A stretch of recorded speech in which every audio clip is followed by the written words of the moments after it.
In the heartland of Gujarat, India, stands the magnificent Somnath Temple, a venerable haven of Hindu spirituality. This sacred sanctuary is revered as a foremost jewel among the 12 Jyotirlinga shrines dedicated to the divine Shiva.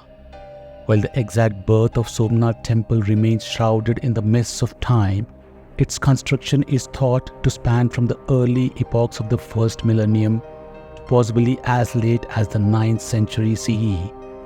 Curiously, the temple's name Somnath does not grace the ancient Sanskrit texts of Hinduism.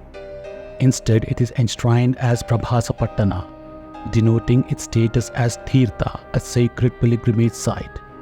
Eloquent mentions of Prabhasa are found in Mahabharata and the Bhagavata Purana, underlining its significance as a coastal Tirtha on Saurashtra's shoreline. Historical accounts of Somnath Temple are marked by a series of reconstruction required due to the repeated destructions caused by numerous Muslim invaders and rulers, particularly starting with Mahmud Ghazni's devastating attack in the 11th century.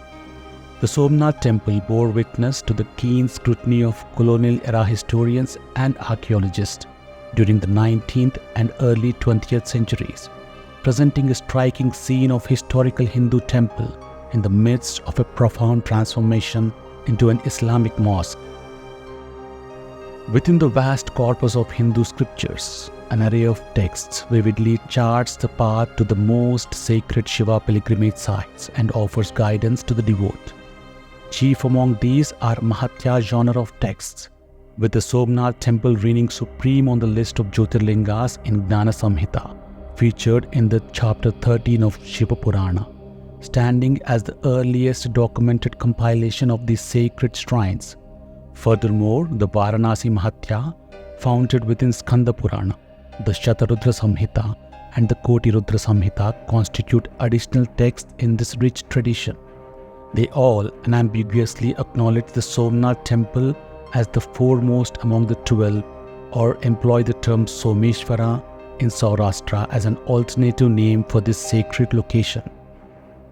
The site of Somnath has been an age-old hub of pilgrims due to its unique status as Triveni Sangam, a hallowed confluence of 3 sacred rivers, Kapila, Hiran, and Saraswati. An enchanting legend graces this locale, attributing to the moon god Soma's loss of radiance to a divine curse.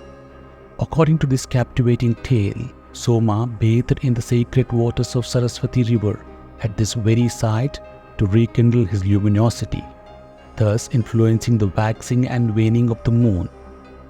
The 5th century verses of Kalidasa, penned in his opus Raghuvamsha, offer an exquisite glimpse into the revered Shiva pilgrimage sites of his era. His illustrious list includes Banaras, Varanasi, Mahakala Ujjaina, Trayambaka, Prayaga, Pushkara, Gokarna, and the venerable Somanatha Prabhasa. In the history of Somnath and that of Bharat, the year 1026 marks a pivotal moment when the Turkic Muslim ruler Mahmud of Ghazni launched a fateful raid on the Somnath Temple. This audacious act resulted in the desecration of the temple and the plunder of its sacred Jyotirlinga, amounting to a staggering booty of 20 million dinars, as quoted by Persian historians. The historical accuracy of this event is meticulously corroborated by the 11th century Persian historian Al-Biruni, who was part of Muhammad's court and provided invaluable accounts of that era. In vivid detail, he ascribes Muhammad's motivations to a twin desire: the pursuit of wealth through plunder and the fervent iconoclasm of a devout Muslim.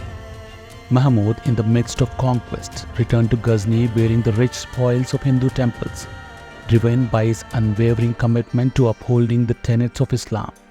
Mahmud's predatory incursions into India, including the famous sack of Somnath Temple, are etched in the annals of history.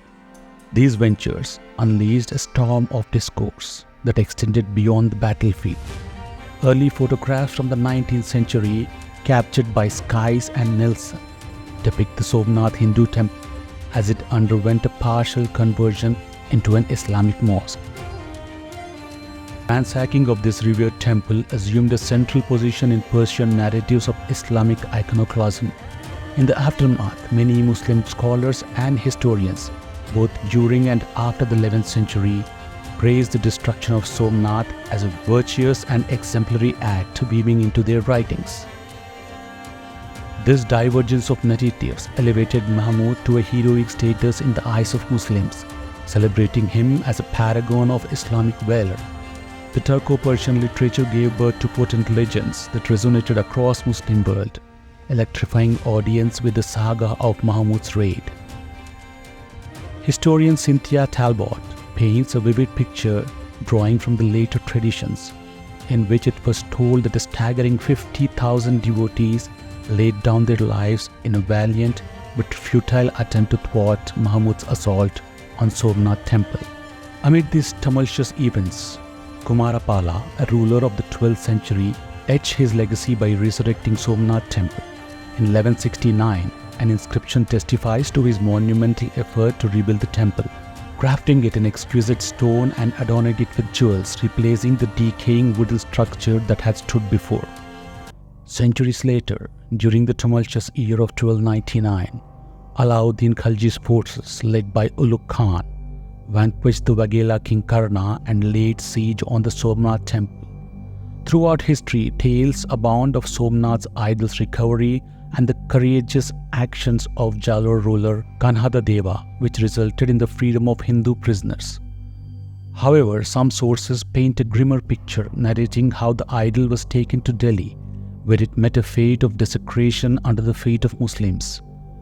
It was Mahipala I, the Chutasama king of Saurashtra, who embarked on the task of temple reconstruction in 1308, breathing new life into the sacred edifice.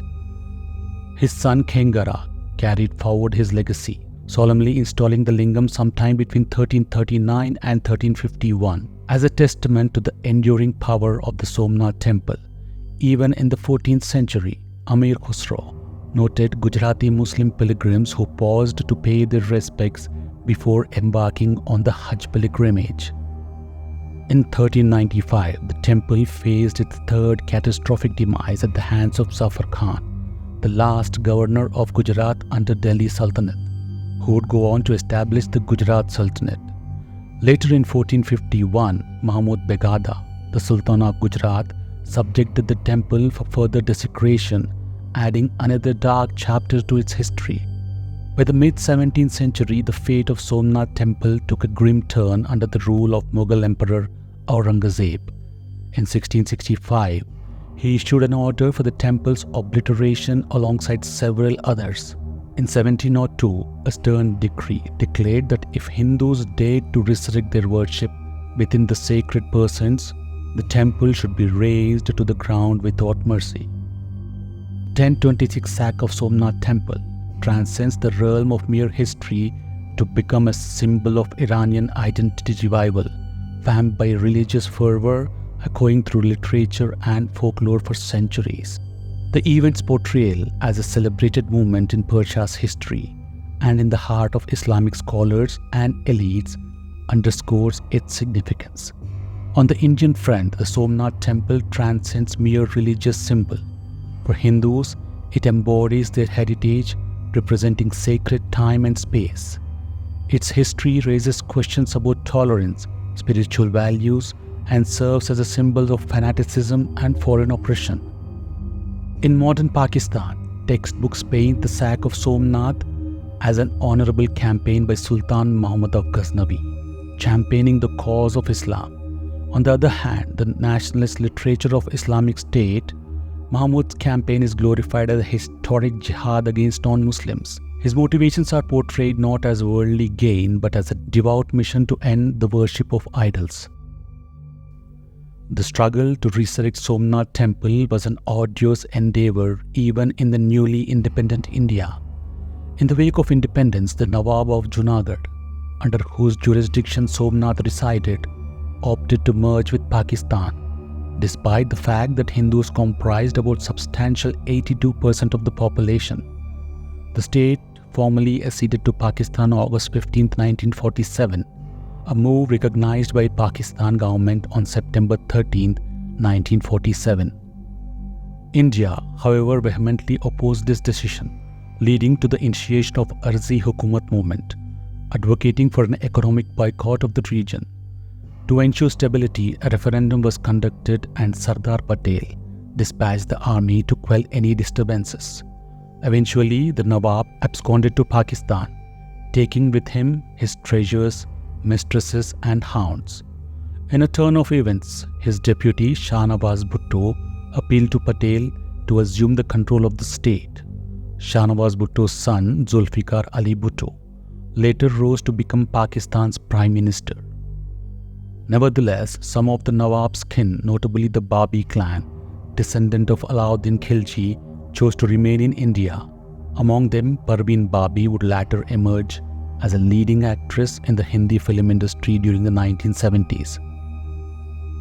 Sardar Patel, in a grand reception from the people of the state, arrived in Junagadh November 13, 1947, vowing to restore the dilapidated Somnath Temple, which had endured 17 attacks during its history. When Patel returned to Delhi, a cabinet meeting endorsed the decision to rebuild Somnath Temple, with the state covering the expenses. However, this decision was later overturned at the insistence of Mahatma Gandhi, who advocated for the involvement of public in financing the reconstruction. In 1948, Mahatma Gandhi was tragically assassinated and Sardar Patel passed away in 1950. Following Patel's demise, the responsibility for the restoration of Somnath Temple fell to the cabinet minister K. M. Munshi, who chaired the advisory committee of the trust created for this purpose.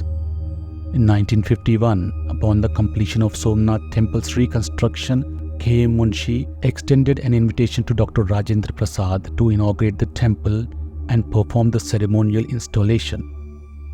However, it is noteworthy that Jawaharlal Nehru was ardently against Dr. Prasad's participation. Although Dr. Prasad attended the inauguration believing the state should remain impartial with regard to religion, his significant speech during the event was omitted from the official channels, a decision influenced by Nehru's objection.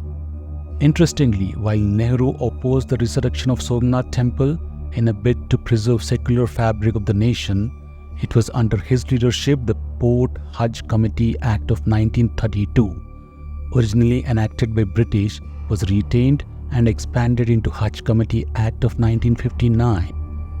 It is indeed perplexing that Nehru, who objected to reconstruction of Somnath Temple, had no problem with government financing the subsequent restoration of Sanchi and Sarnath, both Buddhist places of worship.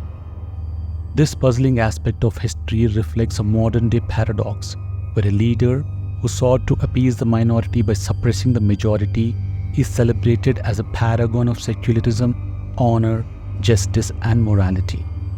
The Somnath Temple has always remained a symbol of Hindu tenacity, signifying that the Hindu faith perseveres despite the invasions and secularist opposition.